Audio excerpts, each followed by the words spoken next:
ఇక దేవయాని మాత్రం ఇంటికి వెళ్తుంది. ఎలాగైనా సరే పిల్లల్ని మాత్రం ఇంట్లో ఉండకుండా ఆ సరియు ప్లాన్ చేసింది. కాబట్టి ఆ లక్కీ ఇంట్లో ఉంటే ఇక ఆ మిత్ర పెత్తనమే ఇంట్లో ఉంటుంది. నా కొడుకు పెత్తనం రావాలంటే మిత్ర ఉండకూడదు. మిత్ర ఉండకపోతేనే నా కొడుకు పెత్తనం వస్తుంది. ఇక ఇదొకటి నాకు ప్లస్ పాయింట్ అయితే, ఇంకొక ప్లస్ పాయింట్ ఏంటంటే ఆ జాను ఆ జాను నా ఇంట్లో ఉండదు. ఆ జాను వల్ల నేను చాలా బాధను అనుభవిస్తున్నాను.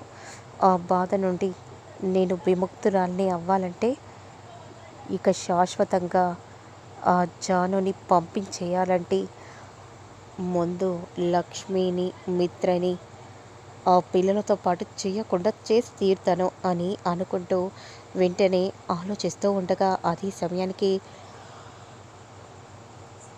అదిగోండి అత్తయ్య గారు వచ్చారు అనే విధంగా జాను చెప్పగానే, అవును జాను, అమ్మ వచ్చేసింది. కానీ అక్కడ ఏం మాట్లాడుకున్నారో ఏంటో మనకేం తెలియట్లేదు.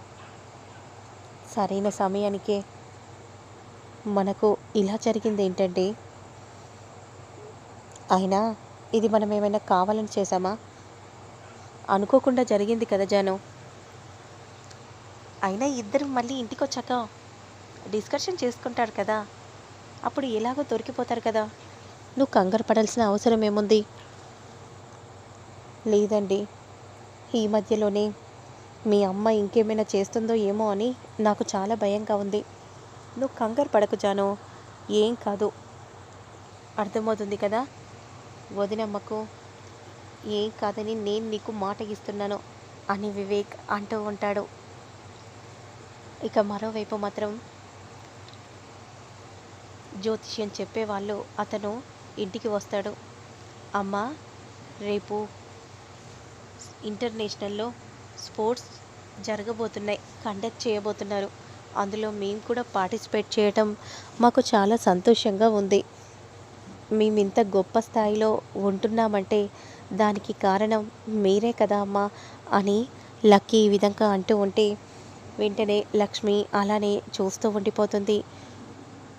ఇక అప్పుడే జ్యోతిష్యం చెప్తానమ్మా, చిలక జ్యోతిష్యం చెప్తాను, ఎలాంటి వారికైనా ఇట్టే ఆ జ్యోతిష్యం చెప్పగానే అది ఖచ్చితంగా 100కు 100% జరుగుతుంది అని ఈ విధంగా అంటూ ఉంటే, అమ్మ అమ్మ, రేపు జరిగే స్పోర్ట్స్ డేలో మేము గెలుస్తామో లేదో ఒక్కసారి చిలక జ్యోత్యం చెప్పించవా అమ్మా అని లక్కీ అంటూ ఉంటే, సరే పదండి అని అంటూ ఆరు బయటకి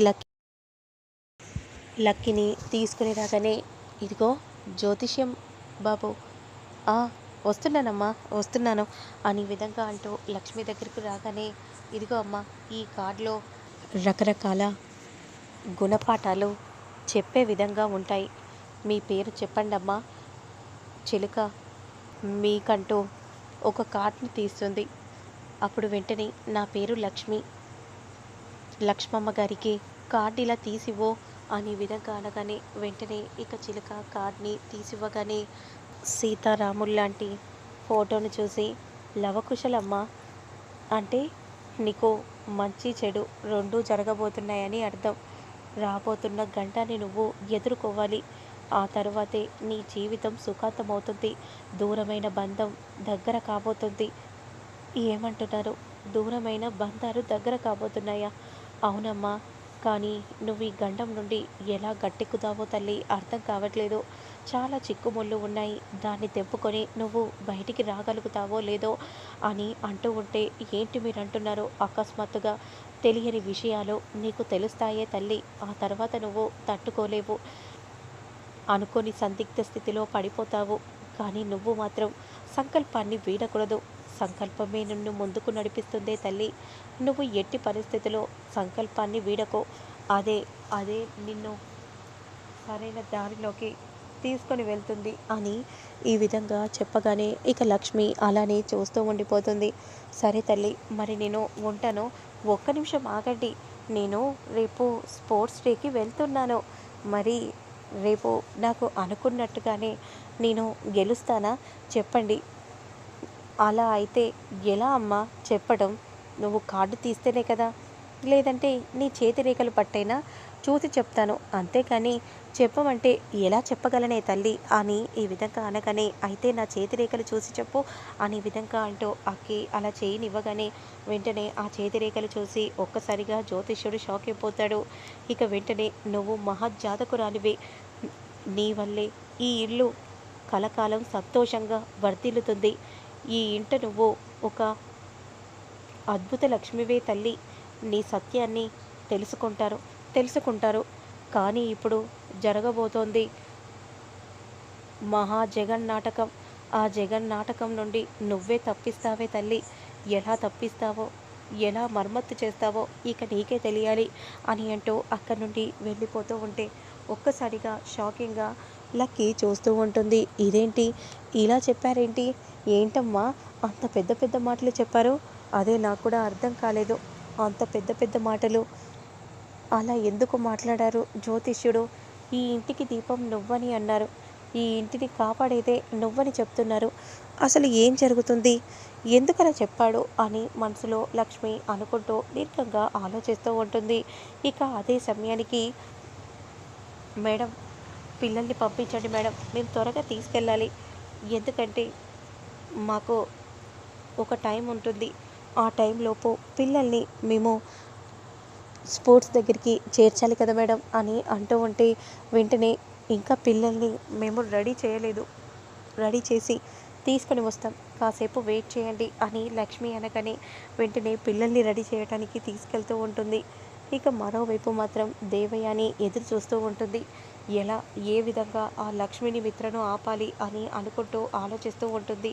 ఇక మరోవైపు లక్ష్మి మాత్రం మనసులో చాలా కంగారు పడిపోతూ ఉంటుంది. అసలు నాలో ఎందుకు ఈ గందరగోళం మొదలైంది? అసలు ఏం జరుగుతుంది? ఎందుకు నాకు ఇలా అనిపిస్తుంది? ఎందుకు ఇలా అనిపిస్తుందో నాకేం అర్థం కావట్లేదు అని మనసులో అనుకుంటూ చాలా కంగారు పడిపోతూ ఉంటుంది లక్ష్మి. ఇక మరోవైపు మాత్రం, మేడం ఇంకా ఎంతసేపు మేడం, త్వరగా పిల్లల్ని తీసుకొని రండి, ఆరెంజ్ సౌండ్ కూడా వినిపిస్తుంది కదా మేడం, మాకు టైం అవుతుంది అని అనగానే, అమ్మ మేము రెడీ అనే విధంగా అంటూ వెంటనే ఇక జున్ను రాగానే అదే సమయానికి లక్కీ, అమ్మ నాకెందుకో వెళ్ళాలని అనిపించట్లేదు, ఎందుకమ్మా వెళ్ళడం, ఉండిపోతాను. అప్పుడు వెంటనే జయదేవ్ మాత్రం, వెళ్ళాలి కదమ్మా, అన్ని యాక్టివిటీస్లో నువ్వు ఉండాలి తల్లి, అప్పుడే కదా ఈ వర్ధన్ కుటుంబం గురించి మరింత గొప్పగా చెప్పుకుంటారు అని అనగానే వెంటనే, సరే తాతయ్య మీరు చెప్పారు కదా, ఖచ్చితంగా వెళ్తాను అని విధంగా అంటూ వెంటనే, అమ్మ వెళ్ళొస్తాను నాన్న, వెళ్ళొస్తాను జాగ్రత్త అని అంటూ వెంటనే అలా వెళ్తూ ఉండగా ఇక అప్పుడే లక్ష్మి మిత్ర అలా వెనుక కారులో వెళ్తూ ఉండగా అప్పుడే కావాలని దేవయాని క్రింద పడుతుంది. ఇక అందరు కూడా దేవయాన్నే చూస్తూ ఉంటారు. ఇక పిల్లల్ని తీసుకొని అక్కడి నుండి ఎత్తుకెళ్ళిపోతారు. మేడం మీరు చెప్పినట్టుగానే పిల్లల్ని ఎత్తుకెళ్ళాం మేడం, సరే నేను చెప్పాను కదా ఆ గెస్ట్ హౌస్కి తీసుకొని రండి, ఓకే మేడం అని అంటూ కాల్ని కట్ చేయగానే మరోవైపు లక్కీ జున్ను ఇద్దరు షాక్ అయిపోతారు. మరి ఆ తర్వాత ఏం జరుగుతుందనేది మళ్ళీ నేను నెక్స్ట్ వీడియోలో అప్లోడ్ చేస్తాను.